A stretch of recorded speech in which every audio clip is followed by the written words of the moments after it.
तो good evening सभी को। एक बार फिर से सभी का स्वागत है हमारे यूट्यूब चैनल हंस वाहिनी एकेडमी में। तो प्यारे बच्चों, आप सभी लोग बहुत सारे आपके डाउट आ रहे थे कि सर मैं अगर डिप्लोमा के बाद बीटेक करता हूँ क्या क्या बेनिफिट्स होने वाले हैं, डिप्लोमा के बाद बीटेक करने का क्या बेनिफिट है, फिर उसके बाद अगर मैं जॉब के साथ बीटेक कर सकता हूँ। ये बहुत सारे बच्चों का मेजर डाउट था। तो इस वीडियो में पूरा डिटेल में इसके बारे में बात करेंगे। तो लास्ट तक बने रहना वीडियो में। अगर पसंद आए तो लाइक जरूर करना और नए हो तो चैनल को सब्सक्राइब कर लो। चलो फिर स्टार्ट करते हैं।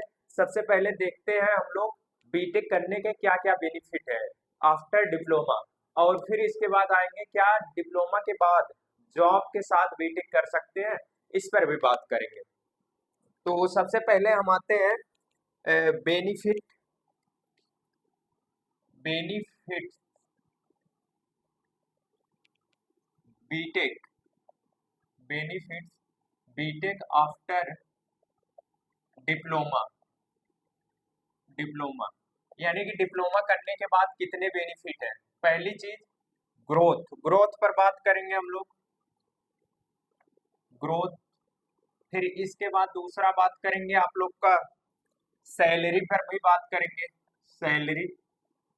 और तीसरा पॉइंट बात करेंगे हम लोग, ठीक है, अपॉर्चुनिटी अपॉर्चुनिटीज।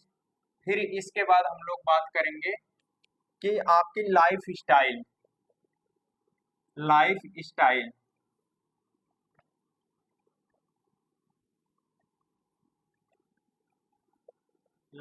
स्टाइल पर भी बात करेंगे। फिर इसके बाद मतलब ये एक एक करके सारी चीजों पर हम बात करेंगे आप लोग का। तो सबसे पहले बात करते हैं ग्रोथ। देखो, अगर आप डिप्लोमा कर लिए हो, डिप्लोमा के बाद आप जब किसी कंपनी में मतलब आपका प्लेसमेंट होता है या आप कैंपस आप जाते हो, तो उसमें क्या करो, कोशिश करो अपनी कंपनी स्विच करने का। स्विच करने का मतलब एक कंपनी में काम करो 2 साल, मैक्सिमम 2 से 3 साल काम करो। फिर उसको चेंज करके स्विच मार के दूसरे कंपनी में चले जाओ। फिर इसके बाद उसमें काम करो। तो देखो, पहले ग्रोथ कब होगा आपका, आपने डिप्लोमा पर ज्वाइन कर लिया, 2 साल 2 ईयर आपने काम किया, फिर इस कंपनी को छोड़ो, फिर कहीं और जाओ, 3 साल काम करो, फिर उसको छोड़ के स्विच करो, फिर 4 साल बाद स्विच करो, ठीक है, ऐसे ऐसे फिर 5 साल बाद। तो अगर ऐसे आपने 6-7 बार, ठीक है, अगर अपनी कंपनी स्विच कर दी तो आपका सैलरी जो रहेगा काफी बढ़ जाता है। अगर एक बार स्विच करते हो तो आपकी जो सैलरी होगी लगभग 20 से 30% आपका बढ़ता रहता है। 20 से 30% आपकी सैलरी बढ़ेगी आपकी, ठीक है। अगर सपोज करो कोई बच्चा 10,000 में ज्वाइन किया है, अगर एक बार वो स्विच किया तो उसकी ये 20 से 30% सैलरी बढ़ जाएगी, आपकी 13,000 हो जाएगी। फिर उस जब वहां से स्विच करेगा फिर बढ़ेगी आपकी सैलरी। जो 25,000 पे ज्वाइन कर रहा है उसका और ग्रोथ होगा। तो ऐसे ऐसे अगर आप 7-8 बार अगर आप धीरे धीरे स्विच कर देते हो तो आपकी जो सैलरी होगी वो बढ़ती रहेगी। एक जगह पर कभी मत रुकना, नहीं तो प्रॉब्लम हो जाएगी, आपका ग्रोथ नहीं होगा। तो आपकी सैलरी यहाँ पर बढ़ती रहेगी। अगर ग्रोथ चाहिए तो स्विच करना ही पड़ेगा कंपनी। अगर एक कंपनी में तुम पड़े रहते हो उसमें जो आपका ग्रोथ होगा वो, अगर आप कोई ऐसी कंपनी है, छोटी मोटी कंपनी है, तो आप मान के चलो 10 से 15% आपका जो होगा ग्रोथ होगा, ठीक है। अगर उसमें रुके रहोगे, स्विच करते रहोगे, छोड़कर दूसरे में जाते रहोगे, तो आपकी जो सैलरी रहेगी वो बढ़ती रहेगी। तो आप कोशिश करिए कि स्विच करिएगा। फिर दूसरा सैलरी की बात करेंगे। देखो, आप अगर डिप्लोमा के बाद स्विच करते हो कोई कंपनी, जैसे आपने ज्वाइन किया 25,000 पे, एक बार स्विच किए, तो अगर आपने 25,000 पे ज्वाइन किया है तो अगर आपकी सीटीसी ऐसे मानो 3 लाख की है, ठीक है, तो अगर एक बार स्विच करोगे तो आपका सैलरी बढ़ जाएगा, 360 हो जाएगा। फिर एक बार और स्विच किए 4 लाख, 4.5 हो जाएगा, 5 लाख, ऐसे ऐसे बढ़ता रहता है। तो आपकी सैलरी मतलब यहाँ पर भी बढ़ेगी स्विच करने के बाद। और बीटेक के बाद तो सैलरी आपकी, जब आप बीटेक कर लोगे, ये बीटेक करने का सबसे बड़ा बेनिफिट है। और एक चीज थोड़ा इस पर बात करते हैं कि अगर जैसे आपने डिप्लोमा किया वहां पर आपको लिमिटेड मतलब पैसा लिमिटेड मिलेगा, एक लेवल पे जाने के बाद आपका जो ग्रोथ होगा वहीं पर रुक जाएगा। अगर कोई अच्छी कंपनी है, प्रोडक्ट बेस्ड कंपनी है, जैसे टाटा हो गया आपका इधर, फिर अगर बड़ी कंपनी टाटा हो गया, फिर आदित्य बिरला में कई सारी कंपनियां हैं, तो ऐसी कोई कंपनी है तो आपका मतलब ठीक ठाक है, बढ़िया कंपनी। अगर छोटी मोटी कंपनी है तो आपका जो है मतलब मैक्सिमम 50,000 तक, जहाँ तक 40-50,000 पे रुक जाओगे, वहीं पर बढ़ेगा ही नहीं, तुम्हारे पास डिग्री नहीं है। ठीक है, अगर ऑटोमोबाइल कंपनी के देखें तो आपका टाटा हो गया, मारुति सुजुकी हो गया, तो इन सब में भी ज्यादा से ज्यादा 80,000 90,000 जाने के बाद आपकी सैलरी वहीं पर रुक जाएगी, आपका ग्रोथ होगा ही नहीं, क्योंकि आपके पास डिग्री नहीं है। तो बहुत सारे लोग बोलते हैं कि डिग्री मैटर नहीं करता। क्यों नहीं मैटर करता यार?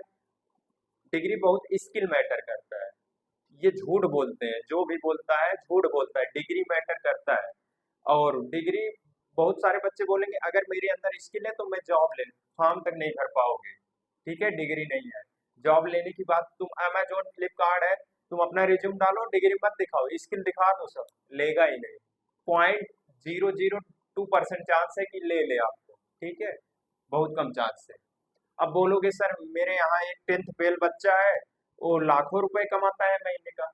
ये एक मतलब केस वैसा है, मतलब एक्सेप्शन है, वो सॉरी, ये आपका जो है बोल सकते हो अपवाह है, अपवाद जिसे बोलते हैं, यानी कि एक केस है। तो मैं एवरेज में लेकर चलूंगा, ठीक है, तो ऐसा नहीं है।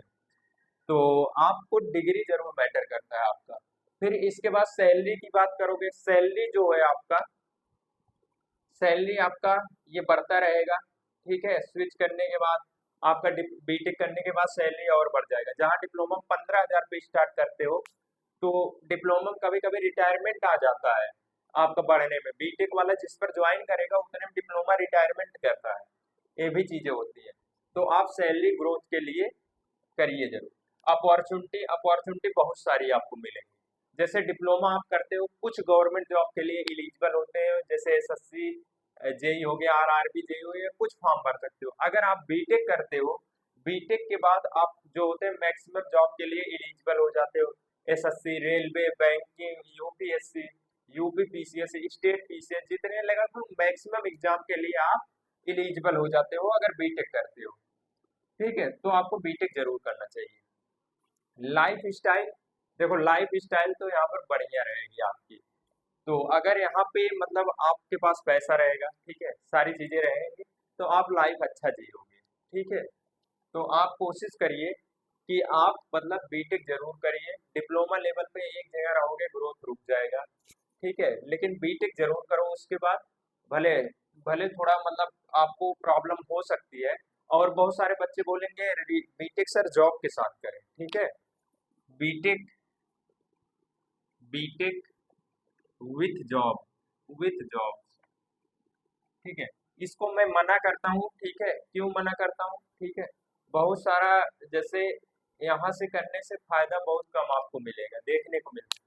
कुछ कॉलेज होते हैं, कुछ यूनिवर्सिटियां हैं जो कराती हैं, उसका एआईसीटी जो मतलब एजुकेशन के पर्पज से है, उसने अप्रूवल कुछ यूनिवर्सिटी को दिया है लगभग 137 कॉलेज है जिन्होंने मतलब उस यूनिवर्सिटी को अप्रूवल मिला है कि इतने यूनिवर्सिटियां हैं, अगर कहोगे तो मैं लिस्ट दे दूंगा, यहाँ से बीटेक कर सकते हो। कभी वो लोग ऑनलाइन क्लासेस चलाते हैं, और फिर आपको ऑनलाइन क्लासेस चलाएंगे, उसके बाद उसमें ये भी चलाते हैं वो लोग, इवनिंग क्लासेस चलती हैं। तो इस सब चीजों में आप कर सकते हो। उसमें कुछ क्राइटेरिया है, आपका जो कॉलेज होना चाहिए जहाँ पर जॉब करते हो, वो लगभग 50-75 कुछ है, मैं क्राइटेरिया बता दूंगा। आपका जो है वो कॉलेज उतना पास में होना चाहिए। तो ये सारी चीजें हैं, उसका कुछ क्राइटेरिया है। तो कहोगे मैं उसका लिस्ट दे दूंगा, बता दूंगा, सारी चीजें हैं मेरे। तो इसको मतलब आप मत करिएगा। अगर आपको करना हो तो कोशिश करिएगा आप लीड का एग्जाम दीजिएगा। लीड, हर स्टेट का अलग अलग लीड का एग्जाम होता है, इसको दीजिएगा। यहाँ से आप कोशिश करिएगा कि top state government college, state government college, ठीक है, इसमें जाने की कोशिश करिएगा। इसमें क्या होगा, फायदा क्या है, एक टैग मिलेगा आपको गवर्नमेंट कॉलेज से पढ़ा हो। दूसरा टैग आपको क्या मिलेगा कि आप गवर्नमेंट कॉलेज से पढ़े हो, फीस आपको सस्ती पड़ जाएगी आपकी। फीस कम हो जाएगी। तीसरा फायदा क्या है, प्लेसमेंट होने के चांसेस बहुत ज्यादा बढ़ जाएंगे। तो यहाँ पर ये सारी चीजें होंगी आपकी। तो मतलब आप कोशिश करिएगा स्टेट गवर्नमेंट कॉलेज में। और बहुत जगह यहाँ होता है कि लीड का पेपर नहीं होता, जैसे महाराष्ट्र में क्या होता है, आपका परसेंटेज बेस पे एडमिशन आपको दे दिया जाता है। अगर आपके परसेंटेज ठीक ठाक है तो उसके बेस पे आपको एडमिशन मिल जाएगा महाराष्ट्र में। तो आप यहाँ पर देखो, बहुत सारे बच्चे बोलते हैं परसेंटेज मैटर नहीं करता, बहुत सारे बड़े बड़े लोग बोलते हैं यार परसेंटेज मैटर नहीं करता, स्किल मैटर करती है। करो यहाँ पे परसेंटेज पर एडमिशन मिल रहा है आपको, ठीक है। परसेंटेज कहाँ नहीं मैटर करेगा, जैसे आप बिजनेस करने जा रहे हो वहां पे परसेंटेज की कोई जरूरत नहीं है। अगर आप एजुकेशन में आ रहे हो तो परसेंटेज मैटर करेगा। हालांकि उम्मीद करते हैं ये सारी चीजें आपको समझ में आया है। अगर समझ में आया हो तो वीडियो को लाइक जरूर करना, नए हो तो चैनल को सब्सक्राइब करना। इस सारे मामले पर आपका क्या विचार रहता है आप कमेंट सेक्शन में जरूर बताइएगा। अगर कोई भी डाउट रह जाता है इससे रिलेटेड तो कमेंट करिएगा, उसका रिप्लाई जरूर दिया जाएगा। और अगर लगेगा कि वीडियो बनाना चाहिए तो उस पर वीडियो आएगा। चलो ठीक है, सभी को thank you for watching this video.